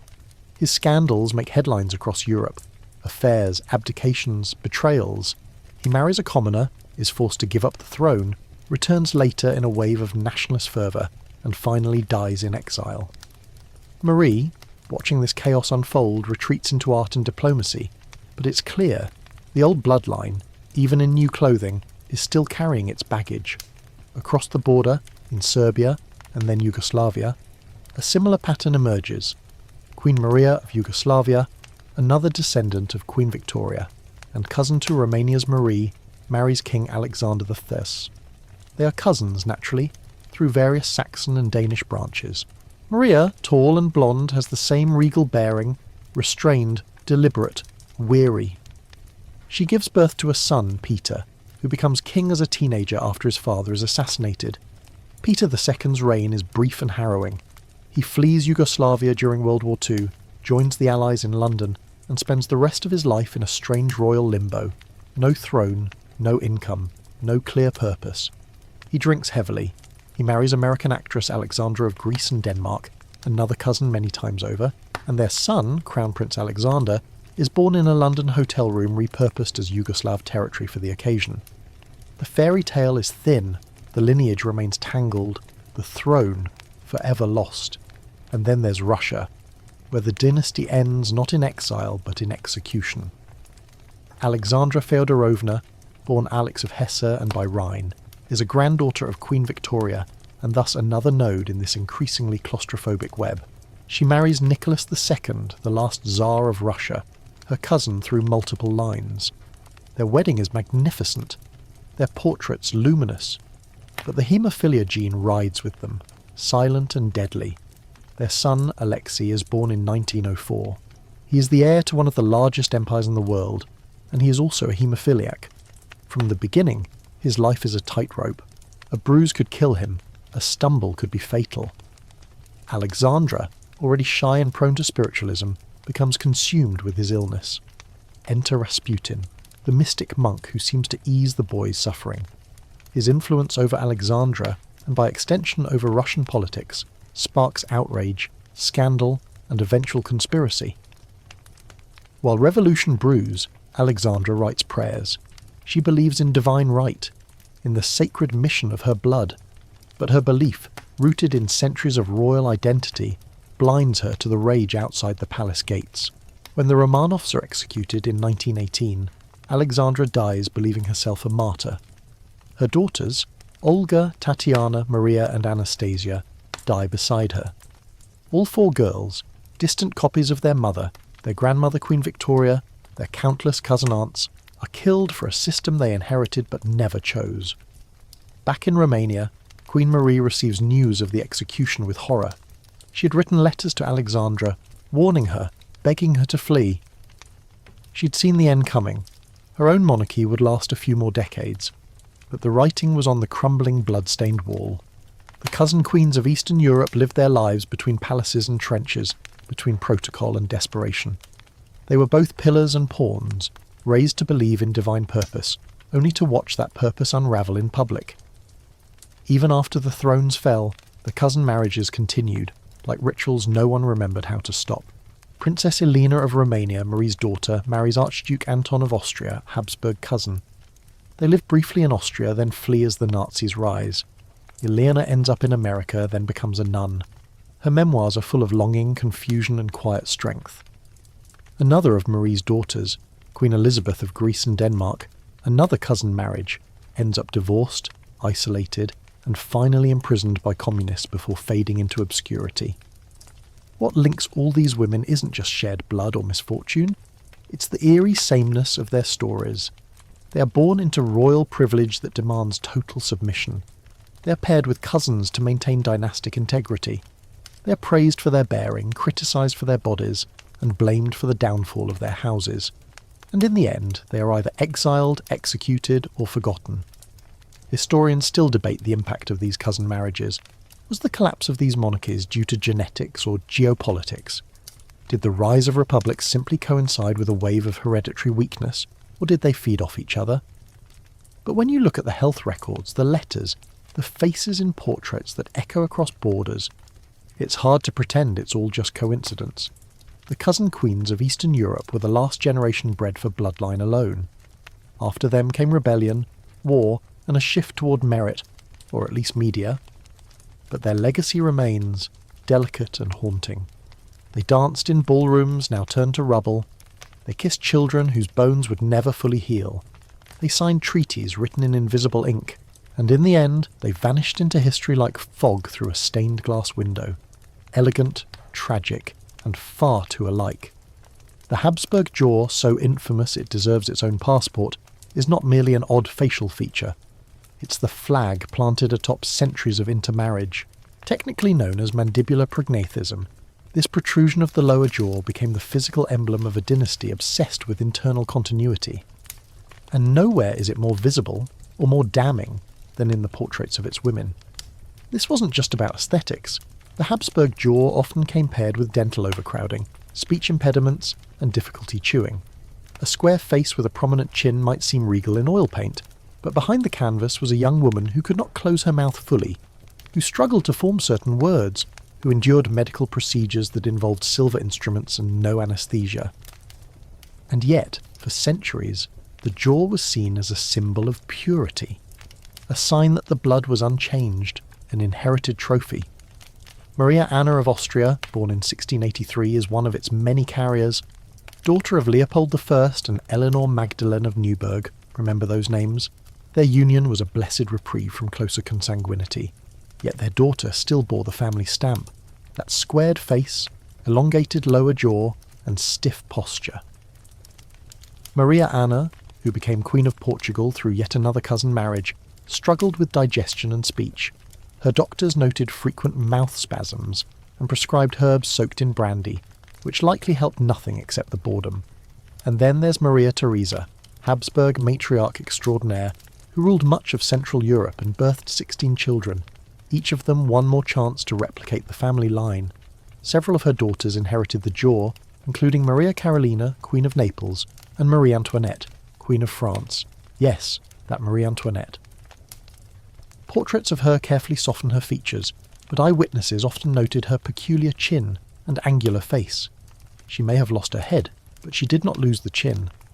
This facial trait wasn't accidental, it was cultivated. The Habsburgs married so closely for so long that the jaw became dominant, both genetically and visually. In fact, a 2019 study published in the Annals of Human Biology analysed portraits of Habsburg family members and concluded that the severity of the jaw increased over generations, in perfect step with rising inbreeding coefficients. And it wasn't just the face. The jaw was often accompanied by other conditions: epilepsy, infertility, depression. In women especially, the signs manifested early: delayed teething, difficulty breastfeeding, chronic headaches. But these symptoms were masked behind layers of silk and protocol. A queen might wince while speaking, but the official record would say she was reflective. She might eat only broth, but courtiers would praise her modesty. Take Archduchess Maria Christina, one of Maria Theresa's favoured daughters. She was considered intelligent, artistically gifted, and unusually close to her mother. But paintings reveal the unmistakable jaw. Letters from her husband, Albert of Saxony, speak of her frequent nervous attacks and jaw aches, a euphemism if there ever was one. Her health declined in midlife, and she died young, after a mysterious illness thought to involve both infection and a stroke, potentially linked to the same underlying genetic profile. Francisca of Austria, a later descendant, was born in the 19th century and photographed instead of painted. Her profile is unflinching, almost defiant. The jaw is there, plain as day. In one photo, she wears a tiara that seems to accentuate the squared symmetry of her head, a sort of architectural echo. She too struggled with digestion, migraines and social anxiety. Medical journals at the time politely referred to these symptoms as female nervousness. Of course, men in the Habsburg line also bore the jaw, most famously Charles II of Spain, whose deformities went far beyond the chin. But for women, the burden was heavier. A royal woman had to be beautiful and breedable, and when her face hinted at the cost of that breeding strategy, she was often sidelined or overpraised in desperate compensation. This created a kind of visual propaganda. Court painters were instructed to soften the jawlines, to alter proportions subtly, to elongate the neck and shadow the chin. Yet even the most flattering oil couldn't hide a genetic truth. Look closely, and you'll see the family resemblance across centuries. Portraits of daughters, nieces and queens who look like the same woman in different wigs. There's something eerie in this repetition. Not just the jaw, but the eyes, wide set, often melancholy. The shoulders, sloped from corsets, but also from strain. The expressions, dignified, vacant, resigned. One particularly tragic figure is Princess Isabella Clara Eugenia, daughter of Philip II of Spain and Elizabeth of Valois. As governor of the Spanish Netherlands, she wielded significant political power, but suffered from chronic dental infections. These were worsened by the prognathic jaw, which made tooth decay almost inevitable in a time before dental hygiene. Reports from her later years describe constant facial swelling and a speech pattern so distorted, foreign dignitaries struggled to understand her. Yet she ruled, wrote letters, organised armies, smiled when required, and through it all, the jaw persisted. Even outside the Habsburgs, the facial feature spread, through Bourbon lines, through lesser branches of Austrian royalty, into the portrait galleries of Portugal, Italy, and occasionally Britain. It became, unofficially, a royal marker, the chin of blue blood. Historians still argue whether this kind of inbreeding was strategic or simply inevitable. Some suggest the Habsburgs knew what they were doing and accepted the cost. Others believe the dynasty was so obsessed with legitimacy and control that they couldn't see the slow unravelling of their gene pool. Either way, the jaw became a flag, a warning, a family crest in cartilage and bone. Modern viewers often marvel at how similar these women look, even across centuries. But once you know the pattern, it's impossible to unsee. The chin tells you who they are. The lips, unable to fully close, tell you what they suffered. And the eyes, always, tell you they knew. Today, visitors to the Kunsthistorisches Museum in Vienna or the Prado in Madrid walk past rows of portraits, barely noticing the repetition. They see elegance, poise, nobility. They do not see the discomfort, the medical reports, the surgeons with silver pliers. But the women remembered. In one surviving letter from Archduchess Maria Leopoldina, destined to become Empress of Brazil, she writes, "My jaw aches terribly in this damp weather. I fear I will not look well in the portrait. Mother says I must smile more, but I cannot if it hurts." She was 22. Her portrait, completed later that year, shows a gentle, composed woman with a slightly clenched mouth. That's how the Habsburg women endured. They clenched, and when the monarchy fell, when the last palaces were emptied, the jaw remained, in photographs, in archives, in old medical texts, a fossil of dynasty, a reminder. They wore crowns, but the weight was often in the face, in the fading twilight of the dynastic age. As the gilded carriages give way to motor cars and the empires begin coughing up their final breaths, a trio of royal women sit quietly behind closed doors. They do not lead armies or sign treaties. They are no longer paraded as radiant brides. Their roles have shifted, from heirs to hushed legends, from daughters of the divine right to patience, to prisoners of an inheritance no one dares name aloud. Madness, melancholy, and morphine become their companions, their routines, their lullabies. The first is Princess Alexandra of Bavaria, born in 1826 to King Ludwig I of Bavaria and Therese of Saxe-Hildburghausen. She is slim, pale, precise in her speech, and deeply religious. From an early age she's intelligent and artistic, favouring poetry and painting, but also rigid, awkward, and prone to withdrawal. Then, at age 23, she tells her family that she has swallowed a full-size glass piano. Yes, a piano. She insists it rests inside her, lodged between her ribs, fragile and waiting to shatter. She walks slowly, cautiously, keeping her back straight, terrified of breaking the instrument inside. Her attendants adjust her clothing so it doesn't press the keys. This isn't a metaphor, it's her reality. Today her condition would be recognised as a rare form of glass delusion, possibly linked to schizophrenia or obsessive-compulsive disorder, but in her time it's treated as a strange curiosity, tolerated but never treated. She's given quiet rooms, soft furnishings and endless patience. But no one thinks to ask where the delusion came from. Her family, like most German royals of the era, is deeply inbred. Cousin marriages stack through generations. Her father and mother share ancestry through both Prussian and Saxon lines. Her own siblings exhibit signs of developmental delay, physical frailty, and emotional instability. Alexandra, brilliant and brittle, is their most poetic echo. She never marries, she never leaves court. She dies at 58, remembered more for the piano than the person. Then there's Charlotte of Belgium, born in 1840 to King Leopold III and Louise of Orléans. She marries Archduke Maximilian of Austria, yes, yet another Habsburg, and becomes Empress of Mexico when Napoleon III installs her husband as puppet ruler of the newly liberated Mexican Empire.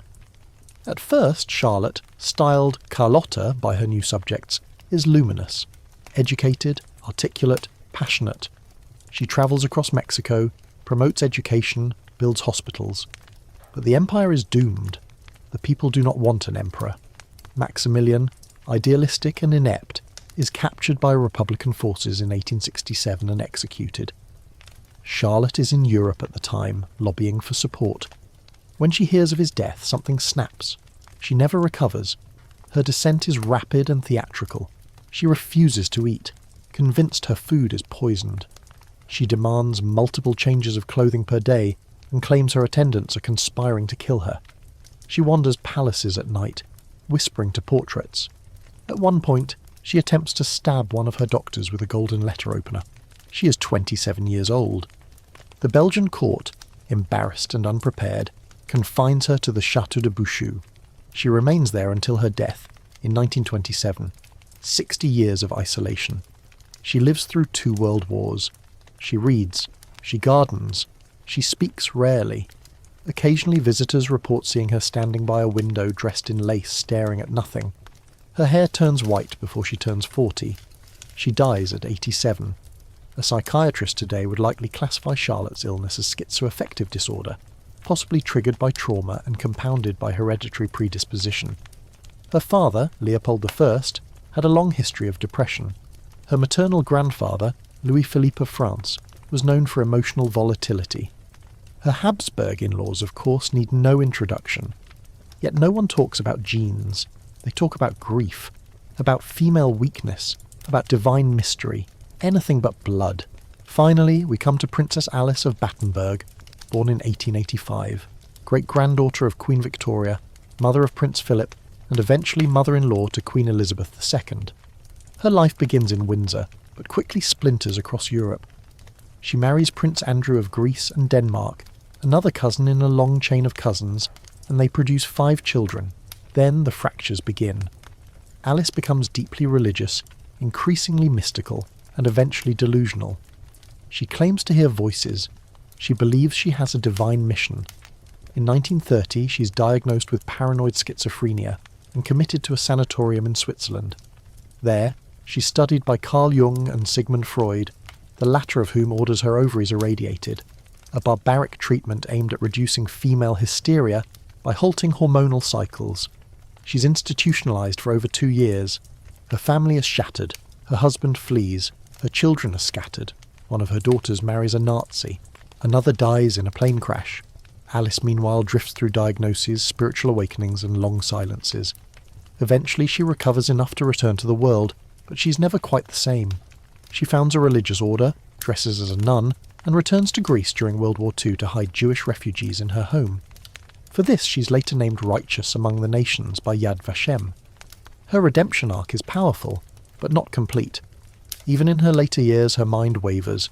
She hears voices. She insists she has visions. She returns to Buckingham Palace during her final days, draped in grey and smelling of incense, claiming she's been chosen for a mission she cannot name. She dies in 1969. Historians now examine her family tree with both awe and dismay.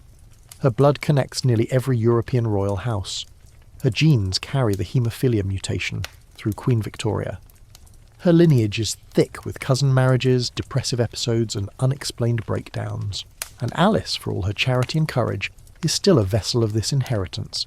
Together these 3 women, Alexandra, Charlotte, and Alice, form a macabre sisterhood. They were born to rule, or at least to ornament rule. Instead, they unravelled. Not in palaces, but in private rooms with locked doors. They did not lose thrones. They lost themselves. And the question that haunts their stories is this. Was it fate? Was it trauma? Or was it simply too many loops in the bloodline? We may never know. But when you visit the places they lived, the faded castles of Bavaria, the sunlit gardens of Bouchoux, the long corridors of Windsor, pause a moment. Listen for the piano. In the waning light of the 20th century, with monarchies reduced to pageantry and palaces quietly morphing into museums, the last true daughters of inbreeding are born into a world that no longer needs them, but still expects them to behave. These women arrive not as power brokers, nor even as ceremonial symbols, but as living artifacts of centuries-old practices, primed, polished, and still carrying the delicate, unravelling cargo of dynastic blood. Princess Alexandra of Kent, born in 1936, might not immediately strike the modern eye as a remnant of inbreeding, but trace her ancestry, and the lines twist quickly. She's a great-granddaughter of Edward VII, whose parents were first cousins. On her mother's side, she descends from the Greek and Danish royal families, themselves notorious for intermarrying across a closed circle of Christian monarchs. By the time Alexandra is born, the cousin gene pool is thinned but not dried. The facial similarities persist. The melancholy eyes remain. Her life is dutiful, polished, and largely uncontroversial. She marries Angus Ogilvy, a commoner, scandalous in title, if not in temperament. But behind her serene public image are threads of frailty. Alexandra suffers hearing loss in adulthood, as do several cousins in her extended family. Her brother, Prince Michael of Kent, has had episodes of unexplained fainting. Small clues, nothing conclusive, but together they whisper of something shared, something genetic. Then there's Infanta Alicia of Spain, born in 1917. Her family tree is so knotted it could be used for macrame. She is the great-granddaughter of Queen Isabella II, who herself married her double first cousin. Alicia's marriage to Alfonso of Bourbon-Parma only further closes the genetic circle. Her children, including Prince Carlos Hugo, later Duke of Parma, are seen as holdovers of an aristocracy that refuses to fade. One of her daughters is born with developmental issues. Another, known for her nervous temperament, avoids public life altogether. Alicia lives a long life, nearly 100 years, but carries in her silence the shadow of 1,000 blood vows. She rarely gives interviews. When asked about her lineage, she famously replies, "We are who we are," a statement that reads more like resignation than pride. But perhaps the most chilling example of the last inbred princesses comes not from Spain or England, but from the collapsing House of Habsburg itself, through the tragic figure of Archduchess Regina of Saxe-Meiningen. Regina, born in 1925, is a descendant of both the Austrian and German nobility. Her marriage to Otto von Habsburg, the last crown prince of Austria-Hungary, is billed as a union of two great houses, and yet both families are already ghost ships. The empire is gone. The titles, ceremonial, the need to intermarry, obsolete. But old habits, like old bloodlines, die hard. Regina's ancestry includes connections to the House of Wettin, the Bourbons, and yes, again, the Habsburgs, often through the same 18th and 19th century cousins. Her own health is reportedly stable in youth, but her children are not spared. One of her daughters, Gabriella, suffers from recurring neurological problems. A grandson is born with a congenital heart defect.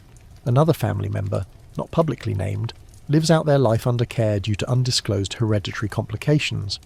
The records are vague. The truth is quiet.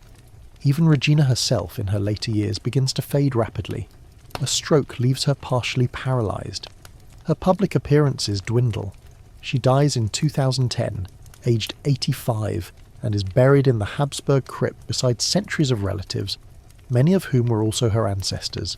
And then there's the strange case of Princess Maria Theresa of Bourbon-Parma, born in 1933, often called the Red Princess for her progressive politics. She holds a PhD, teaches sociology, and advocates for social justice, radical positions in a family built on divine hierarchy. But even her modern views cannot outrun her blood. When COVID-19 sweeps through Europe in 2020, Maria Theresa contracts the virus and dies. She is the first royal to publicly die of the pandemic, and though the news is covered briefly, no one lingers on the irony. A woman from one of the most inbred dynasties in history, killed by a virus whose lethality increases in those with weakened constitutions. Geneticists have long speculated that generations of royal inbreeding left lingering vulnerabilities, immune deficiencies, metabolic inefficiencies, mitochondrial wear. Perhaps nothing fatal in isolation. But add age, stress, or environmental pressure, and the scaffolding collapses. That's what defines these final inbred daughters. Not dramatic illness or flamboyant tragedy, but quiet, cumulative erosion. They are the last faint heartbeat of a practice once defended with scripture and ink, and as they age, they watch the world shift beneath their feet. Their children marry commoners. Their titles become honorary. Their portraits hang beside gift shop kiosks. They are still called Your Royal Highness, but the phrase no longer commands allegiance, only polite amusement. Yet even in modernity, the remnants persist. Certain European aristocratic families still favour internal marriages, especially among minor nobility. In private circles, bloodlines are discussed not with pride, but with the quiet reverence one reserves for antique porcelain, beautiful, fragile, and easily shattered. Princess Elizabeth of Thurn and Taxis, a contemporary socialite and descendant of multiple royal houses, once joked that her family tree was so folded it's more of a family knot. A laugh, sure, But behind that joke lies centuries of fragile births, early deaths, secret doctors, and silent funerals. Historians argue over when the age of royal inbreeding truly ended. Was it World War I, the collapse of the Austro-Hungarian Empire, the abdication of Edward VIII, or was it something slower, more insidious, a fading awareness that the blood they protected so fiercely was no longer sacred, just strained? Today, most monarchies survive on pageantry and philanthropy. The royals smile, wave, and cut ribbons. Genetic screening is quietly done before engagements are announced. Cousin marriages, though technically legal in most aristocracies, are no longer encouraged. But for these last inbred ladies, those born between wars, raised in salons with porcelain dolls and Latin prayers, the change came too late. Their bodies still carried the old contracts. Their lives were shaped by expectations forged generations before they were born. And their ends, more often than not, came with a whisper, not a bang. So when you walk through a royal museum, or flip through a glossy magazine spread showing today's queens in denim and cardigans, spare a thought for the ones who came before. The ones whose jaws didn't quite fit, whose wombs were catalogued, whose health was dissected like policy. They didn't marry for love, they married for legacy. They didn't inherit privilege, they inherited a time bomb. And now, with the last of them laid to rest in ornate tombs that no longer matter, their stories flicker, soft, strange, and finally finished.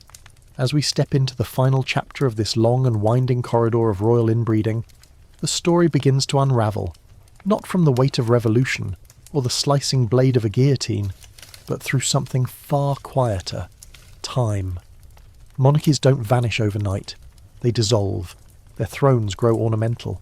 Their lineages grow irrelevant. And with that irrelevance, the feverish obsession with keeping the blood pure begins to lose its grip. But not without one last gasp.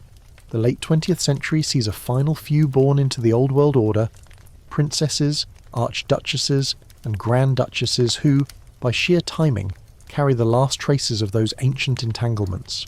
And their lives, while largely devoid of the Baroque tragedies of earlier centuries, still show the quiet fraying of dynasties long overstretched.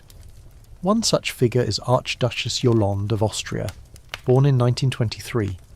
Her pedigree is impeccable. Habsburg by marriage, Bourbon-Parma by birth. She is the great-great-granddaughter of Charles X of France, descended from a web of intermarriages that read like a spreadsheet gone mad. When she marries Archduke Karl Ludwig of Austria in 1950, it is less a political manoeuvre than a nod to tradition.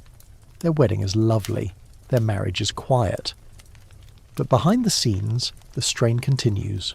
Their children suffer from recurrent health issues. One is born with a cardiac defect. Another develops scoliosis so severe it requires corrective surgery before adolescence. None of these are necessarily fatal, nor uncommon in the wider population. But among royals, patterns are always suspect, and the pattern here is all too familiar. Meanwhile, in Luxembourg, a tiny country with a disproportionately grand dynasty, the House of Nassau-Weilburg still clings to intrafamilial ties. Grand Duchess Josephine Charlotte, born in 1927, is the daughter of King Leopold III of Belgium and Queen Astrid of Sweden, herself a product of multiple cousin marriages across northern Europe. Josephine Charlotte marries Grand Duke Jean of Luxembourg, a distant cousin, and their 5 children carry on a subtle mix of dynastic titles and inherited quirks. One son, Prince Jean, is reported to have struggled with anxiety and withdrawn from public life in middle age. Another, Princess Marie Astrid, has married into the Austrian imperial family, another full circle. Their children display no obvious signs of fragility, but genetic distance remains minimal. The court releases few personal details, and behind those press photos of balcony waves and white gloves, the silence continues. But perhaps the most symbolic ending to the era comes with Princess Maria Vladimirovna of Russia. Born in 1953 in Madrid, she is the only child of Grand Duke Vladimir Kirillovich and Princess Leonida Bagration Mukrani. Her parents are distantly related. She is the great-great-granddaughter of Tsar Alexander II, and the last legitimate Romanov to claim headship of the Imperial House of Russia. She speaks fluent Russian, carries centuries of tradition, and is still addressed in some circles as Her Imperial Highness. But her world is a far cry from the candlelit balls of her ancestors. She lives in Spain for most of her life. Her appearances are rare. Her political influence is non-existent. Her son, George Mikhailovich, is technically the heir to a throne that no longer exists. He was educated in Brussels. His face bears the familiar features: sharp nose, strong chin, wide-set eyes. His movements are formal, as if mimicking a role passed down like a family coat. But what's most striking about Maria Vladimirovna isn't her endurance, it's her irrelevance. No one seeks her counsel, no one bows in the street. She's a monarch only on letterhead, and in that, she symbolises the end of it all. So what happens when the bloodlines no longer matter? You get the modern royal, Kate Middleton, Letizia of Spain, Maxima of the Netherlands. All commoners by blood, all queens by marriage. Their children are genetically diverse. Their family trees branch freely. The press now fixates on fashion and philanthropy, not fertility. There are no more whispered papal dispensations for cousin weddings. No doctors inspecting royal daughters monthly for signs of pregnancy. The era of the pure bloodline is over, but the cost lingers. Even today, geneticists can trace certain rare disorders, haemophilia, porphyria, and certain immune conditions, back to royal lineages. Some have thinned into the population at large. Others remain confined to a dwindling number of aristocratic houses. But the marks are there, fossilised in chromosomes, a permanent monument to centuries of strategic intimacy. And let's not forget, the damage wasn't just physical. Generations of women were raised to believe their value rested solely in their wombs, that their bodies were political tools, that their blood was sacred, even as it betrayed them. Their lives were recorded in birth charts, medical logs and obituaries. Not diaries, not memoirs, not confessions. They existed to continue. They weren't meant to speak. And yet their stories, distorted, truncated and painted over, still remain. In the paintings of pale girls with solemn faces, in the letters filled with veiled pain, in the medical notes kept in locked drawers. The last inbred women didn't die in castles. They died in hospitals, in modest apartments, in countries their ancestors once ruled. Their funerals were attended by family, not nations. Their titles barely acknowledged outside formal envelopes, but they were still royalty, and they were still relics. Their existence marks the final chapter of an experiment that lasted centuries. A belief that blood, kept pure, could protect thrones and shape empires, that a carefully controlled gene pool was more valuable than health, happiness or love. It failed. It failed in jawbones, in wombs, in skulls that fused too early. It failed in children who couldn't walk, in daughters who couldn't eat, in sons who couldn't stop bleeding. It failed quietly, beautifully, and fatally. And now it's gone, but not forgotten. And so we end our long glide through velvet halls and locked bedrooms, through powdered faces and aching bones, through bloodlines that curled in on themselves like aging scrolls. The women we met tonight weren't villains or saints. They were daughters, brides, symbols, sacrifices. They bore titles like jewels and lived lives like cages. Some died young, others lasted long enough to watch their thrones collapse and their portraits gather dust. But all of them, every one, was shaped by choices made generations before their birth. Choices about legacy, about power, about blood. Now, the palaces are quiet, the balconies are empty, the portraits remain, but they are still. The air inside those royal chambers no longer hums with duty. It hums with memory, and in that stillness, there is peace. You made it through this labyrinth, Night Owl. Thank you for walking gently through the echoing corridors of a forgotten world. I hope you found a story that lingered, a moment that stilled your breath, a face in a painting that looked back at you just a little too long. Now close your eyes. Let the weight of centuries slip off your shoulders. Breathe in the quiet. You're not bound by blood. Not tonight.